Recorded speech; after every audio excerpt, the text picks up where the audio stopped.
عذابونه دي ډاکټر صاحب، د پولیس بد مه وایا، دا پولیس خدای په دې قوم عذاب نازل کړي،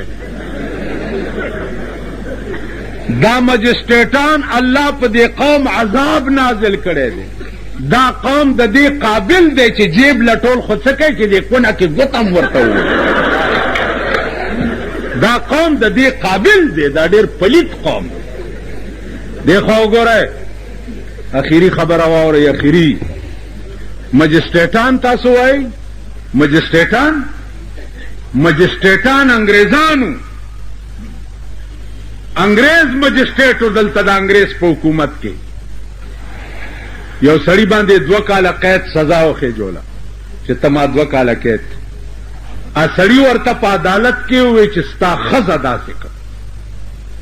انیب کروټان پې راپاسېده او په هغه سړي ورټوپ کړه چې کنزل دې وکړه مجسټریټ ته. دا مجسټریټ ورته انګریزۍ کې وایي چې وایي څه چل دی؟ ویل جي کنزلې وکړې. ویل څه کنزلې وکړې؟ ویل وی چې ستا ښځه داسې کړم تا ته یې ووایي. مجسټریټ په خندا شو، ورته وایي چې impossible she is London impossible دا ناممکنه ده دا چې کومه کنځلو که چې ستا ښځه داسې کوم دی زما ښځه داسې کولی نه شي. impossible دا ناممکنه ده. she is London زما ښځه لندن کې ده دی نه شي وررسېدی. پرېږده یا قید مې ورته معاف کړو. مجسټریټ دې ته وایي په دې قوم کې نه د انګریز اخلاق شته، نه پکې د پیغمبر اخلاق شته. خدای خبر دا څه بلا دي.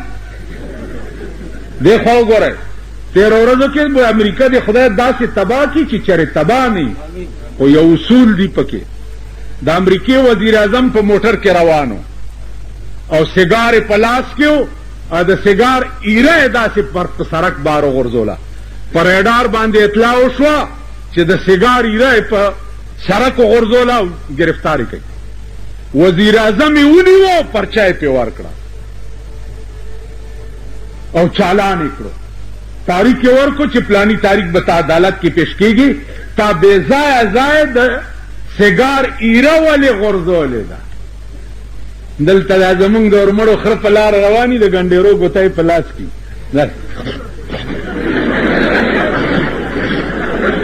چا به ګیره وي د چا به سنت اغوستي. په نالت قوم خدایم غرب چا به صاحبه کیله اغوستي پوستکی به په سړک غورځوي دی به یې وغورځوي بل چې پرې راشي چې پرې خپه کېږي خپه یو خپه هلته لاړ شي.